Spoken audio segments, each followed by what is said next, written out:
Welcome to the Lessons Learned podcast, a podcast reflecting on the lessons we've learned and those we're still in the process of learning. I'm Komal, your host. I'm an interviewer, investor, and someone who has lived a lot of life in a short time. I built this podcast as a place for us to reflect, to be together, and to learn from one another. Let's get into it. Welcome, everyone. Today is episode 4 or 5 of Lessons in Resilience. I am so passionate about this series. So Lessons in Resilience is in addition to my podcast, Lessons Learned. And Lessons in Resilience for me is a deep dive and conversation with people I admire, who are part of my life, people who just help me to continue going forward every day, in spite of challenge, in spite of the hard things. These are conversations with people I love and adore. And today I'm so excited to be talking to my incredible friend, Salima, the founder of Samara. And Salima and I kind of came into each other's worlds like within the last 6 or 7 months, but it was like a kinship right off the top, I would like to say. So welcome, Salima. Hi. How are you? Good. I'm so excited to chat with you. I'm so excited too. Thank you for saying yes. Thank you for joining me. Thanks for having me. So I wanted today's conversation. I was just sharing that the lessons in resilience, the reason that I called this series this is it's been one hell of a ride through quarantine and through COVID, especially as business owners, especially as women who are trying to build businesses as women of color, South Asian women from East Africa. And this has been a really hard season. And I think that we can be so in community with each other if we can share honestly about those hard seasons. And so I wanted to do this series to dive deep with people I care about, who I know are making big change in the world, big impact in the world, so that we can share our stories forward. So let's talk a little bit about Samara. So I was a fan from afar for a long time before we got to be friends, which it was incredible to see the type of work you do, what you were building with the solar backpack.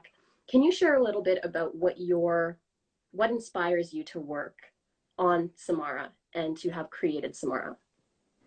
I think for me, so I grew up in Kenya, and I noticed how a lot of kids were not able to do their homework every night without the use of kerosene, and that kind of transitioned into creating the solar backpack. And then while I was doing the solar backpack, I think I just realized that businesses and companies and brands have so much power to create change in the world and to really stand for the right things and make the right choices, whether that's through product or your supply chain or the people you employ, and just create sort of like this machine that can do good in the world.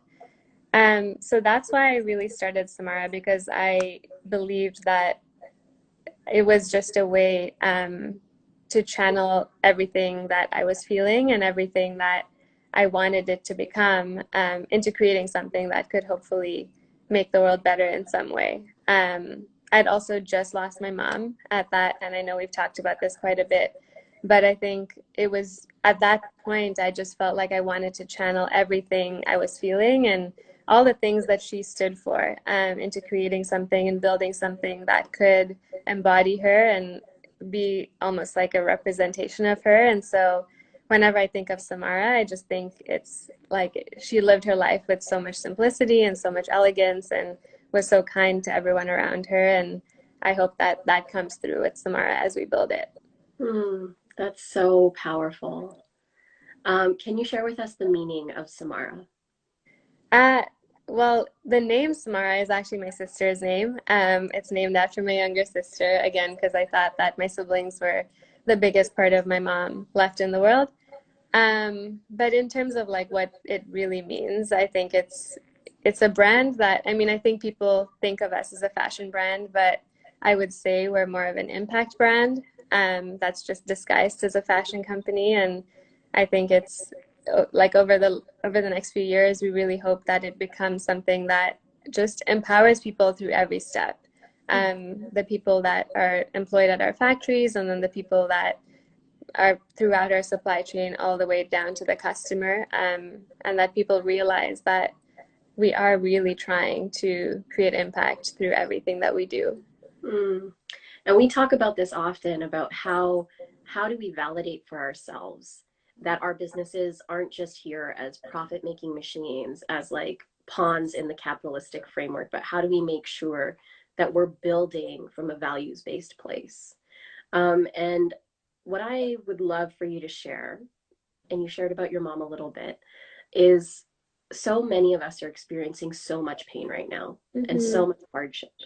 And you were able to take something that was a very big loss in your life and channel it into impact and a brand and company that is impacting so many lives. What advice do you have for people as they transition that pain into impact, as they take those hard things in their life and imbue it into something meaningful? I think it was definitely a very challenging time for me. And at that point, I really just felt like I needed something that gave me that sense of purpose, and that pulled me through some of the hardest days.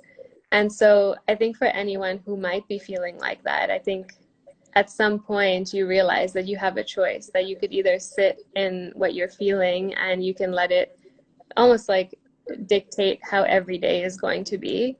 Or you can, because it's all energy. You're feeling that energy inside. And if you can take it and just turn it into something, I always say that I think Samara has done way more for me than I could for it. And it's pulled me through so much. And I notice that now, and I notice that no matter how stressful it is, or no matter how hard it is, because entrepreneurship is hard, it's done way more for me, and it's given me that sense of purpose that wakes me up every morning and makes me realize that there is stuff to be done. So yeah, I think for anyone who might be feeling like that, I think it's just realizing that you have a choice in every the only constant that we have in life is loss, as sad as that is, and it's going to happen. Whether that's like through a job or through someone you love, or through, it could be anything, right? And I think it's just about having that mindset, or learning to have that mindset, that you can get through it, and you have a choice to either turn it into something good or keep it as a negative experience in your life. Something that I've learned in my research around resilience is this concept of self-efficacy. And it's our belief in ourselves that we can make it through the hard thing. And so when you think of that capacity in you to say, this is a choice, I can move forward and turn this pain into something impactful, what in your life supported you in doing that? What helped you even see that goodness in yourself, even in the hardest times? I think it wasn't really like the goodness in myself. I think it was more just, I needed something. Like I knew that I was at a point where solar was doing fine, but I was always asking for donations. And we had a factory in Kenya. We were providing solar powered backpacks, but it didn't feel like it was self-sufficient. So that, coupled with everything that I was going through with this big loss in my life, and I think everyone around me was feeling it too, like my siblings, my dad. So I think it was not me seeing the goodness in myself. It was more like I knew that I didn't really have a choice. I had to do something that could pull me through it. And I think, yeah, when you're in that situation, you surprise yourself with what you can do. Absolutely. Yeah. And in terms of like the pillars in your life, how did community play into that period of transition, the way that you leaned on the people around you?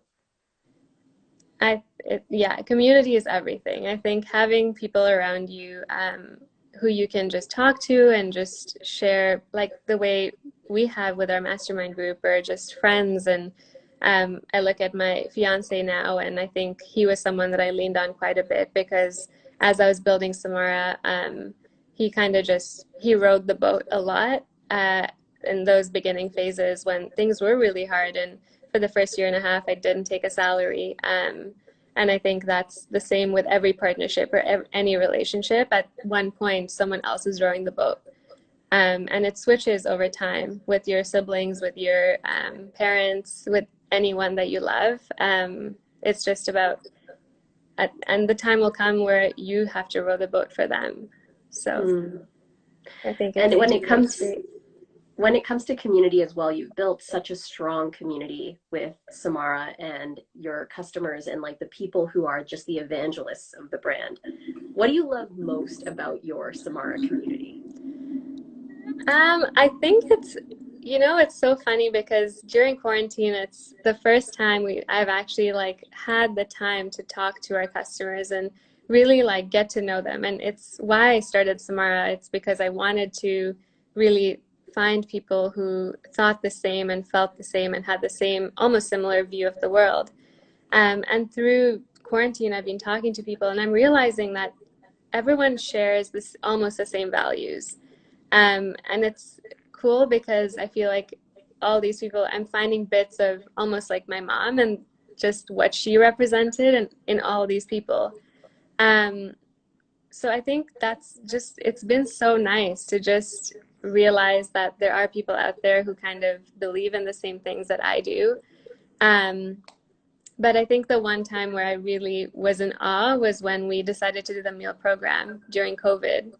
And in no time, our community just like rallied up, and there's some people in the community who just went beyond what I would ever have imagined. And it's in moments like those that I just feel like, I mean, I think you see all these brands that are growing exponentially, and there's so much pressure all the time to grow and to become even bigger. But it's truly in moments like those where growth isn't just in numbers, and it's about also the impact and the people that you have around you. It's so interesting. A question actually just came in, and it's the perfect segue. I'm gonna pin it here. When we are in those moments where we're seeing how other people are growing and we're seeing how other brands are scaling, but we're so committed to our values. So to sustainability, integrity, impact, these different values that are so key for both of us, which is why I think we come together so well. We have a question that just came in, and I assume this is Isha. How did you deal with self-doubt when you were initially launching? What did you have to tap into to become, to be able to begin? And self-doubt isn't just in that initial stage. I think it's like, it's a muscle that we have to continuously flex. And so let's start at the beginning. How did you overcome self-doubt in the early days? And then we'll talk about it as the company progressed. I think in the beginning, it was just like, at that point, I was like, well, I don't have anything to lose. And I think I realized this just like a few months in, that it's just about not giving up. So whatever you do, whatever self-doubt you have, just like get through it. Like it's gonna work at some point. It's not about failure. It's not about things not working out. It's just about just don't stop. So that helped me a lot. And even now, like whenever I think about, am I the right person to do this? I know that I don't come from a fashion background. I've heard so many times that like fashion is the most competitive industry to get into. And I hear it like from so many people that, are you sure you really want to be doing fashion? Are you sure you're doing the right thing? But it's just, you kind of just have to go with what you feel is right, and know that there's no such thing as you not being the right person for something, or you have to have had more experience at something. You just do it, and you'll learn along the way. And what I'll also say to this question is, last week was our self-doubt week. So there's 2 Instagram lives on my page where we talked about self-doubt, and also the podcast last week. So if you want like some more granular around self-doubt, head that way. But I loved what you said about like, it's literally just about not stopping. And same with failure. It's like, if there's a moment of a downturn, it's really just a comma in the sentence. Totally. We have to. It's not a destination. It's not a destination. Yeah. We have to see that this is for life, or like this is a journey that I'm on until there is an end point, or maybe there isn't an end point. Totally. And it's funny also because when I started, I mean, we started with $500 and a production run of 10 bags.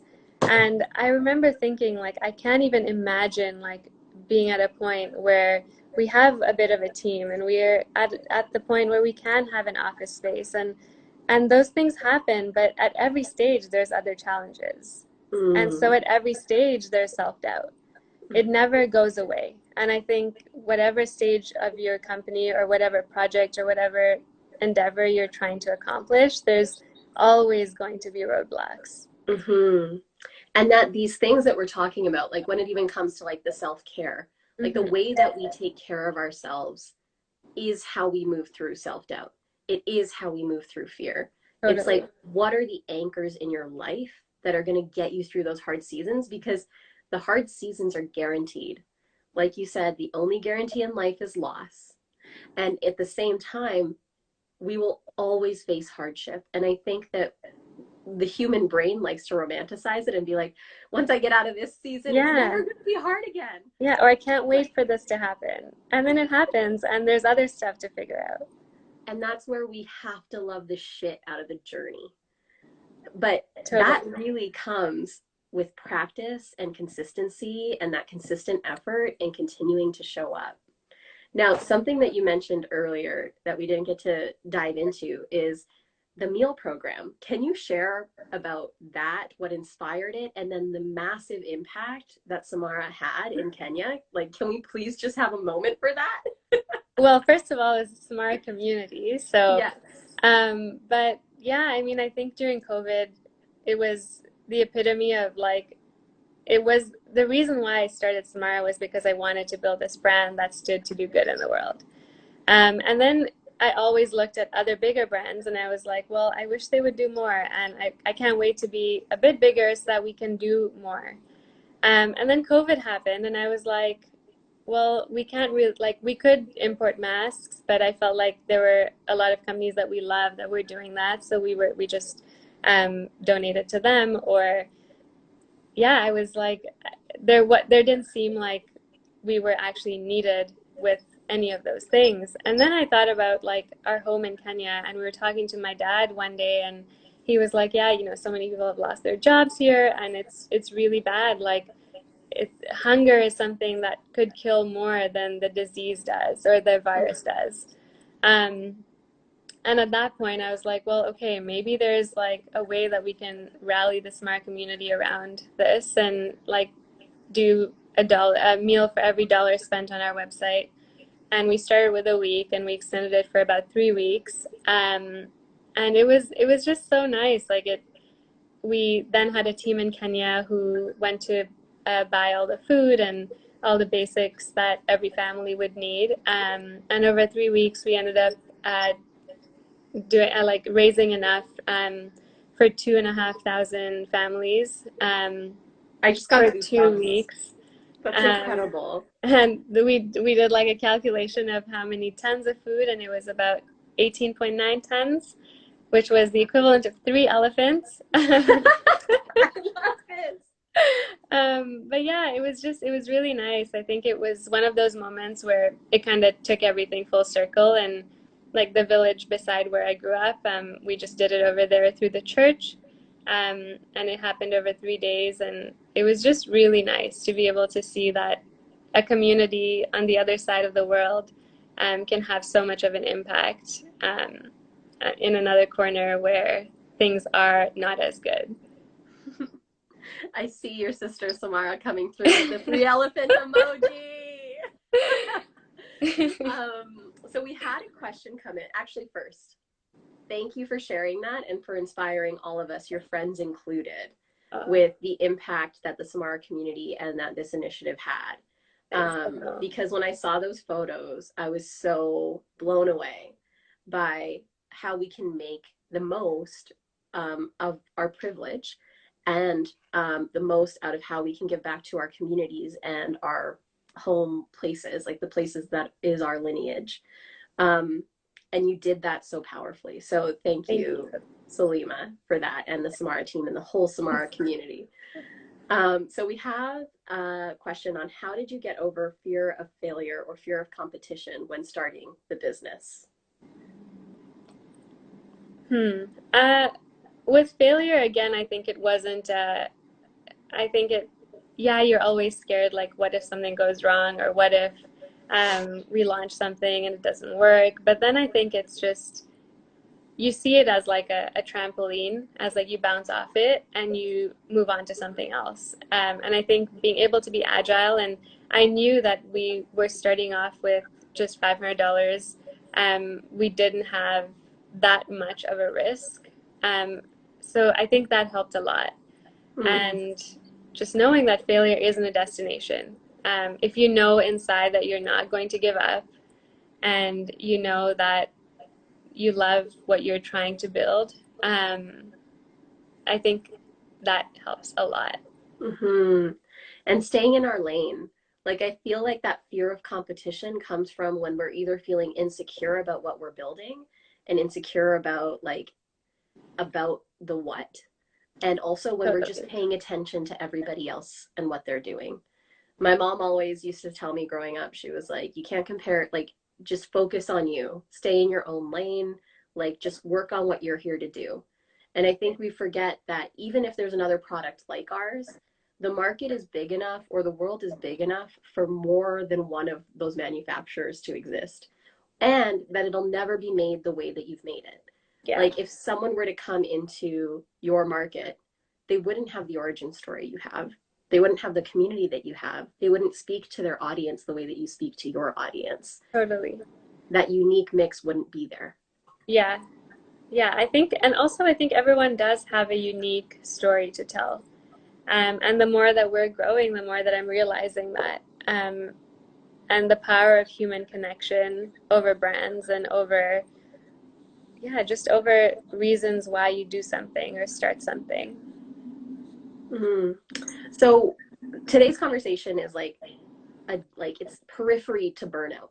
When we talk about self-doubt, fear of failure, going through hard things while we build our business, we know that we all go through those seasons of feeling overwhelmed and like, am I doing the right thing? All these different pieces. But what's your experience been as an entrepreneur in facing burnout? Is it something that you've experienced? How, and if so, how did you move through that? For me, it was more like, for the first year and a half, I was doing it on my own. So in a weird way, like, I knew that I didn't have time to burn out. And then over the last year, I feel like there were like 2 or 3 times where I felt like I needed to just step away from the business for like 5 or 6 days to get my head in the right space. And that was just, it was so nice, because what I've realized is that when you're doing something you love, it's hard to completely detach from it. You can't. Even if you're feeling burnout, maybe it's not really burnout if you love what you're doing. And maybe it's just a period of lots of stress and so much going on. But yeah, I mean, I think it's just about knowing when to take a step back. I've noticed when I've done that, I mean, take a step back out of the day-to-day operations, which I think is really important. And it's in those times, it's really given me clarity on what the vision for the brand is and where I want it to go. And I love taking a few days here and there, to just, because I think when you're in the depths of it and you're running like every minute of every day, it's very hard to detach. And so taking 2 or 3 days to be like, you know what, I'm not going into the operations of it. I'm just gonna try not to think about it, but I always end up thinking about it, and it just gives me clarity in terms of vision and where we want to go and where we want to get to. So yeah, I think it's a mix between finding something you love, and then also knowing when to take a bit of a step back, and also allowing the people in your team to step in to those positions of, okay, where are we going with this and where are we taking this? I think that's super important. What I've kind of learned as I've interviewed different people and learned about their entrepreneurship journeys is that it's those micro interventions. It is like you shared, like 4 or 5 days, at like every 3 or 4 months to just pull away. And you're right, we never stop thinking about it. I honestly didn't realize how much I work until Mitch like pointed it out during quarantine. Because working from home, like my office is at home. Yeah. My team is fully virtual. And so people aren't usually observing my work patterns. And now that we're in quarantine, he's like, you don't stop. And that information is helpful because then it gives me data to be like, okay, I need to stop. Weekends are sacred now. So I do my micro interventions or like my downtime fully on the weekends. But I know that I'm still thinking about work, even if I'm like in the garden or doing other things. It's like always in the background. Yeah. But I love that. I know. I love it so much. Exactly. I think it's like, it's so nice to be able to have that sense of direction and knowing that there is something that you care about so deeply. And that you can sustainably build it. Because again, like you said in the beginning, this is about the long game. Like we have to keep our eye on the future and the legacy or the different things that from a value standpoint matter to us. And that helps us plan, like make our wellness interventions and plans happen. Totally. It's really cool to like be walking this journey with you, Salima, and Me to too, like Komal. watch our companies grow in it, like side by side, and also like to be inspired by one another and learn from one another. So this has been such a wonderful conversation. I would love to see from the audience, and there's a delay between when we talk and when they hear. So give us one word or like a couple words about your favorite takeaway from today's conversation. And while we wait for that to come in, do you have anything that you'd like to share to people who are watching from your community, from my community, who are maybe just needing a little bit of light today? What is something that is bringing you joy right now? I would say it's probably just spending time with the people you love. That's the one thing that is just, it keeps me going. And then to the community that's just been supportive of us, I'm just so grateful to everyone, to even to you, Komal, and all the people listening and all the people who kind of have kept me going when things got really hard or get really hard. Just I think just always I'm so grateful to you and everyone. I'm grateful for this journey. I am going to pull out what some people are saying. So Richika says passion. We have dedication. Just have to push through that fear. I love you, Salima. Salima speaks with so much compassion. Fact, like you are one of the most compassion-filled humans. So my actual last question for you is, what are you most excited about that's upcoming for Samara? What can you give us a little glimpse into? A little... Ooh, there's a few things, but probably my most favorite secret right now is a loungewear collection that we're launching soon. So stay tuned for that. I'm super excited for it because, again, it's just like we never thought that we would be able to do clothing because everyone said it's so hard, like you're never going to be able to do it because there's like so many different sizing issues and stuff. But yeah, it's been so nice that our team has just been able to power through and make it happen. I can't wait to lounge in that loungewear. Can't wait to get you a pair. You know, it's like that comfy chic vibe for the rest of this, like, whatever era of life we're in. I'm so into this. We've gotten a couple more comments that you just have to take the leap of faith. You have nothing to lose. Thanks for such a beautiful conversation from Sarah. Thank you so much, Salima. I'm just going to share a little bit about my program, The Next Right Step, before we head off. And like Salima and, you know, Tharan and Bunny and Rocky, everyone who's in our little mastermind crew knows I've been talking about this for like 4 months since quarantine started. But my biggest service in the world, like I shared off the top, is helping people unleash and just tune into their own unrealized potential and to build what is in you to be built in the world and do it in a way where you stay well and healthy. So like we shared, fear never goes away. Self-doubt never goes away. These hard things about entrepreneurship and building what we love never go away. But we can build the practices and learn the things we need to do every day to be resilient, to face those things. So that's what I love to teach. So if you're interested, head over to my Instagram profile, click my link in bio and you can learn all about my 5-week masterclass. We're announcing who our guest experts are going to be next week. So stay tuned for that. Thank you, Salima, for Thanks believing so in much, me. Komal. And anyone listening, consider her masterclass. She's amazing.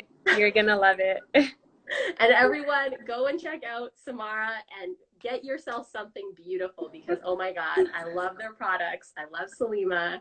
And I'm so happy you built this and brought it to the world. Thanks, Komal. Can't wait to see everything that happens with the mastermind. The masterclass, sorry. Thanks, Salima. I hope you have the best day. You too. Bye. Thank you so much for tuning in. If you loved this episode, please leave us a review on Apple Podcasts. And if you want to follow me, Komal, check me out on Instagram at KOMALMINHAS or the show at lessonslearned.co.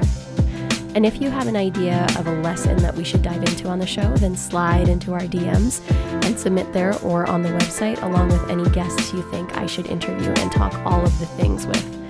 As always, I hope that you make some time for you this week and reflect on the lessons you're learning or have learned, and take some time to celebrate all the incredible that is you. Until next time, guys. Bye!